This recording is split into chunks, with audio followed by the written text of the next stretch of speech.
आज हमारे बीच रामनाथ दुबे जी, जो कि जिला पार्षद उम्मीदवार, इनका क्रमांक संख्या 5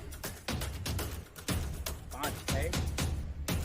इनका चुनाव चिन्ह छाप बेंच छाप चैनपुर उत्तरी क्षेत्र से उम्मीदवार हमारे बीच मौजूद हैं। इनसे रूबरू होते हैं। आज हमारे बीच रामनाथ दुबे जी, जो कि जिला पार्षद उम्मीदवार खड़े हुए हैं उत्तरी चैनपुर क्षेत्र से। पहली बार लड़ रहे हैं, लेकिन इन्होंने अपने क्षेत्र में अनेकों ऐसे कार्य जो कि बिना ही पद के रहकर इन्होंने किया है, जो इनके बीच जनता इनको बहुत ही अधिक चाह रही है और इन्हें जोर दी है कि सर इस बार आप जिला पार्षद पद से खड़े हों और चुनाव लड़ें। अक्सर हमने देखा है, रिटायर्ड होने के बाद लोग आराम करने के लिए अपनी पूरी जिंदगी निछावर करते हैं, लेकिन यहाँ पे उल्टा ही हमने देखने को हमें मिला। रामनाथ दुबे जी रिटायर्ड होने के बाद भी ये अपने बची हुई जिंदगी, बची हुई उम्र अपने जनता के लिए निछावर कर दिया। ये हमें जानकर बहुत खुशी हुई। हम जानने का प्रयास करेंगे यह जोश, यह उमंग इनके बीच कहां से आई और इन्हें प्रेरणा कहां से मिल रही है इस उम्र में भी, जो कि चैनपुर उत्तरी क्षेत्र बहुत ही बड़ी इलाकी है। इसके बावजूद ये बिना थके हारे ये क्षेत्र में भ्रमण कर रहे हैं। इनसे जानने का प्रयास करते हैं। रामनाथ जी, आप इस उम्र में भी अपने क्षेत्र के लिए जो कर रहे हैं, आपको कैसा लग रहा है? मुझे तो उत्साह से ओतप्रोत हूँ। लगता है कि इस चुनाव मैदान में मैं सबसे ज़्यादा मेहनत करूं और अपना विचार को, जो विकास का मेरे दिमाग में खाका है, वो जनता तक पहुंचाने का प्रयास करूं। सर, आप शायद पुलिस रिटायर्ड सब इंस्पेक्टर से हैं, तो ये रिटायर्ड होने के बाद आप में ये जज्बा कहाँ से आई ये राजनीति में उतरने का? जब मैं पुलिस विभाग में था तो एसोसिएशन के विभिन्न पदों पर मैं रहा और वहाँ जो मेरे सदस्यों का अधिकार का हनन हो रहा था, अफसरों द्वारा अफसरशाही हो रहा था, उसका मैं विरोध किया और विभाग में चुनाव हुआ तो मैं भारी मतों से विजय हुआ। मेरे उत्साह चरम पर गया। मैं अपने सदस्यों का जीवन पर्यंत विभाग में रहकर विभिन्न पदों पर रहकर सेवा किया। अवकाश प्राप्त करने के बाद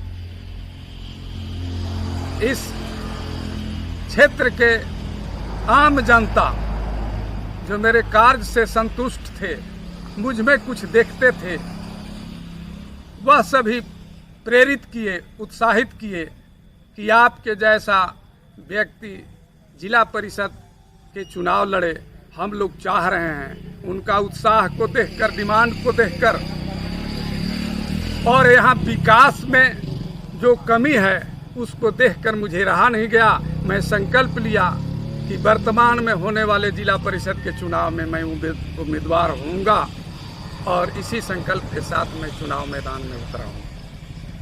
आपके घर से सपोर्ट कितना मिल रहा है? हमारे घर से तो बच्चे, बूढ़े, माताएं, बहनें सब के सब ओतप्रोत हैं और तन मन धन से समर्पित हैं कि आप समाज का सेवा करें, विभाग में रहकर सेवा करें किए और अब आपका शेष जिंदगी समाज सेवा में ही बीते। इसके लिए सभी कोई दिल जान से लगे हुए हैं। हर उम्मीदवार अपने क्षेत्र के लिए, अपने जनता के बीच कुछ न कुछ संदेश देते हैं।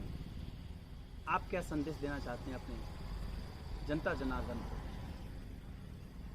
मैं अपने क्षेत्र के जनता को संदेश देना चाहता हूं कि मेरे प्यारे भाइयों, आप सबों को केंद्र सरकार के द्वारा, राज्य सरकार के द्वारा बहुत से अधिकार दिया गया है जो आप तक नहीं पहुंच पा रहा है। यह चुनाव पंचायती राज का है। यह पंचायत स्तर पर उतरना चाहिए, जमीन पर उतरना चाहिए। चाहे केंद्र सरकार के द्वारा या राज्य सरकार के द्वारा जो दिया गया है, चाहे शिक्षा के संबंधी हो, बेरोजगार के संबंधी हो, स्वास्थ्य के संबंधी हो, कृषि के संबंधी हो, उसको मैं जमीन पर उतारना चाहता हूं।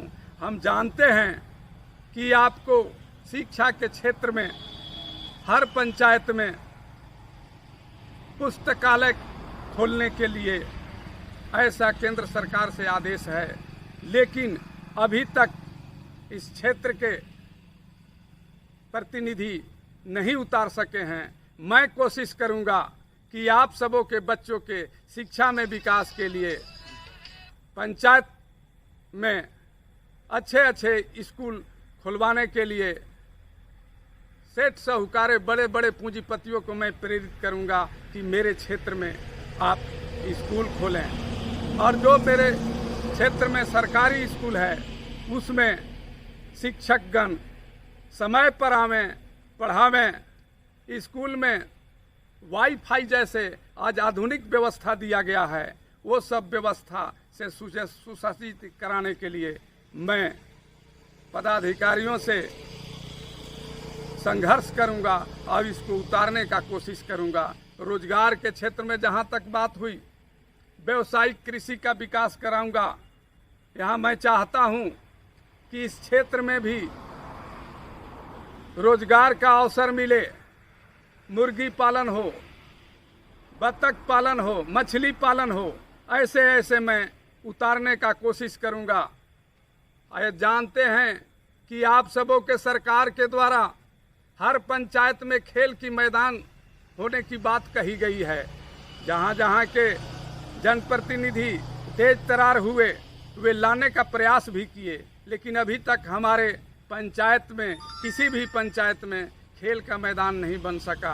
मैं कोशिश करूंगा कि हर पंचायत मुख्यालय में खेल का मैदान हो ताकि बच्चों का शारीरिक विकास हो सके। मैं चाहता हूं कि जितने पंचायत में उप स्वास्थ्य केंद्र हैं उसमें छोटी छोटी बीमारियों के इलाज के लिए डॉक्टर तो बैठे ही, साथ ही साथ बीपी हुआ, शुगर हुआ, मलेरिया किट हुआ, ऐसे ऐसे उपकरण से सुसज्जित करवाने का मैं प्रयास करूंगा। इसके लिए माननीय विधायक महोदय से, सांसद महोदय से, पदाधिकारियों से अनुरोध करके मैं उप स्वास्थ्य केंद्र तक पहुंचाने का प्रयास करूंगा। इस तरह से मेरे दिमाग में विकास के बहुत से खाका है। काश अगर जनता मुझे अवसर दिया तब मैं चाहूंगा कि उनका हक और अधिकार जो केंद्र सरकार, राज्य सरकार के द्वारा दिया गया है, उसको जमीन पर मैं उतारूंगा। और वैसे पदाधिकारी जो अपना प्रखंड मुख्यालय में, जिला मुख्यालय में बैठकर सारी काम निपटाना चाहते हैं, वो मैं पंचायती राज में, पंचायत मुख्यालय में उनको उपस्थित होने का, यहाँ रहकर काम करने के लिए मैं उनसे अनुरोध करूंगा, प्रेरित करूंगा। और चाहूंगा कि चाहे बीडीओ साहब हों, सीओ साहब हों, एक बार महीना में, हफ्ते में जितना बन सके पंचायत मुख्यालय में बैठकर मेरे भोले भाले जो अधिकार से वंचित रह रहे हैं उनका सुविधा मिले। यह मेरा सोच है। दिमाग में विकास का बहुत से खाका है, इसको बाधा पहुंचा नहीं सकता है कि जिला परिषद का फंड नहीं है। मैं फंड नहीं जानता हूं, जो सरकार इनको दे रही है वो मैं जमीन पर उतार लूंगा, वही बहुत बड़ी इन लोग के विकास के काम हो जाएगा और मैं अपना जीवन कुछ काम में ले आऊं, यही मुझे आत्मसंतुष्टि मिली। रामनाथ दुबे जी, हम आपसे यह जानने का प्रयास करेंगे, हमारे जनता जनार्दन को हर उम्मीदवार अपने अपने लफ्जों में हर तरह की सपना दिखलाते हैं, जो कि यह अक्सर चुनाव तक ही सीमित रहती है, इसके बाद लोग भूल जाते हैं। तो इसमें आप अपना रणनीति किस तरह से तैयार किए हुए हैं? मैं इस चुनाव में किसी प्रकार का झूठा प्रलोभन अपने जनता को आश्वासन नहीं दे सकता हूं। मैं इतना ही कहूंगा कि जो इनका हक और अधिकार है उसको दिलाने के लिए मैं संघर्ष करूंगा, चाहे इसके लिए जो हमको करना पड़ेगा। रामनाथ दुबे जिंदाबाद, जिंदाबाद जिंदाबाद, रामनाथ दुबे जिंदाबाद, जिंदाबाद जिंदाबाद, रामनाथ दुबे जिंदाबाद, जिंदाबाद जिंदाबाद।